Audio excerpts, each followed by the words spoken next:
books everywhere this Christmas. Here to give us a taste of the book in the moments, the photos illustrate our Sports File founder, Ray McManus, and Dublin hurler Ryan O'Dwyer. First time in for you, Ryan. Thank you very much for joining us this morning. We're delighted to have you. Just a great year for Dublin. We'll come to that in a moment, both in hurling and in football. Let's talk a little bit about the book. And, you know, it's fascinating. It's been going on now for quite a number of years.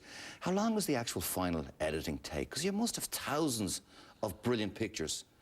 Well, how long is a piece of string, Aidan? You know, we'd be 2 or 3 months. You know, obviously we start in January, but you wouldn't start looking maybe until June or July, but you have to start pacing it then, and you know, 144 pages, and there's a fair amount of photographs. But yeah, it would take hours and hours and hours. But you know, so I love photography. I love sport, and one follows with the other.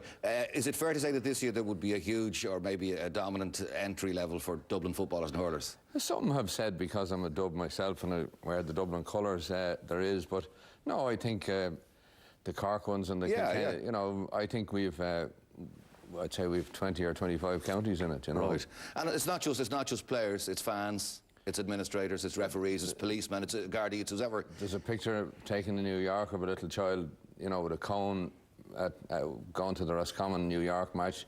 There's a picture of Nicky English, or Nicky Brennan, the former GA president, sweeping out a dressing room. Great. You know, there's it's all about all parts. The man that paints the white line. It captures the essence of what the GAA is, I'm sure. I would like to think that it does, you know. OK. Now, I know we had Pat Gilroy on the show a couple of weeks back before they headed off to Boston, and Sean McCormick and the gang in Porterbellies. And I know he was in touch when he heard you were coming on, not to forget for the Christmas stocking filler. They have their own book, A Rare Old Season. All right. They're looking after the football side of it, and Ryan is looking after the hurling side. And as I say, all the other counties are included in the other book. Now, for Dublin fans who want that Rare Old Season, the monies from that goes to the training fund. Particularly. Okay. Yeah, that is specifically, it's sort of the official book for them, by them. Let's flash a couple of pictures up on screen there if we can, just to give people a flavour of what it's about. And there's everybody. Ryan is here with us in the studio, and of course, look, dashing there. We'll see people like Kieran McGeaney. They'll flash up in a few minutes. Kieran Donaghy, Stephen Cluxton, of course, who's down Folklore after that free kick. There we are. Ryan was missing from that team picture. He was in getting Man of the Match award. But Kabir, what a season, Ryan. Absolutely fantastic. There's been so much hope for the Dublin hurlers to come through, and a lot of time and investment, and it happened this year.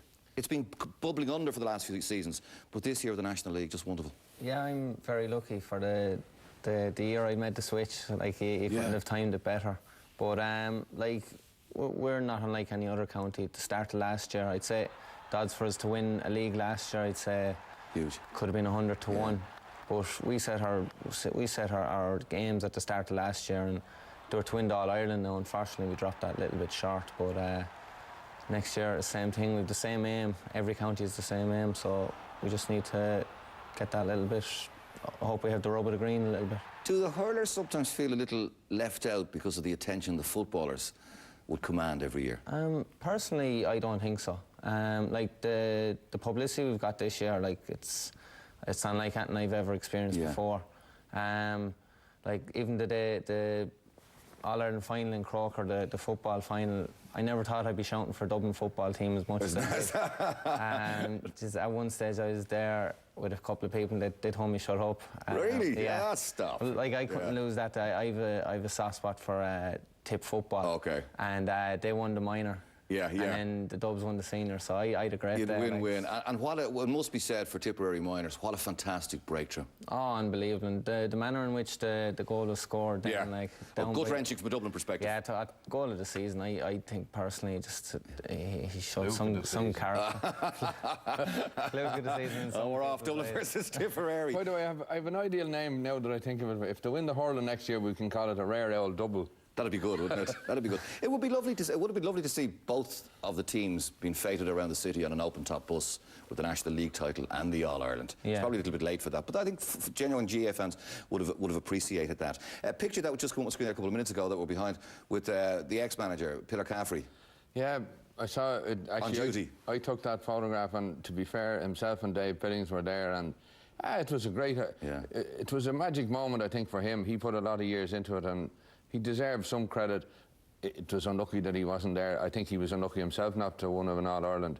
You know, if you think of the game against Cork the previous year. Of course. You know. A nice man, though. A nice man and a damn good coach. And a good coach and a good guy, you know. Absolutely. There it is again.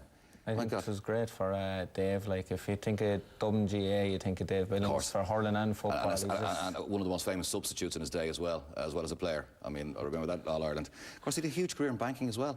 Very successful career in banking, it must be said. Dave's a cute man. Oh, well, that's a nice way. Of course he is. He's a very successful businessman, a very wealthy businessman. Probably retired at this stage, is he? He's GA Development Officer in UCD. Well, it couldn't happen to a better guy, and UCD would be perfect job for him. Would be very happy with that. While we have you, this idea of Michael Chaffetz-Patrick retiring from the Kilkenny hurling panel, he's a very young man, he still has a lot to offer. He's going to be working and living in Dublin. It has to be a runner. Well, he went to college up here. Yeah. He was in St. Pat's, and then he got a job out of college in Ballally, just there in Sandyford.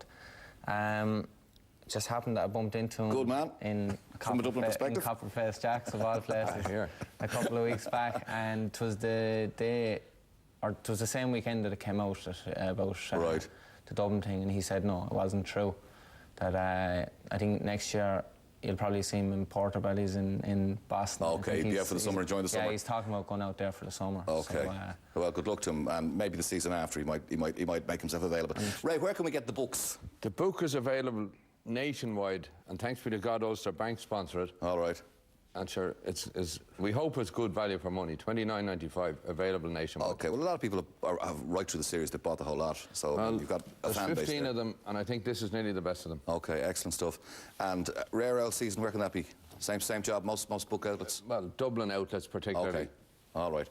Ray McManus, thank you very much for joining us this morning. Ryan, lovely meeting you. Thanks for coming in. Good luck next season. Thanks very much. Thanks indeed. Now.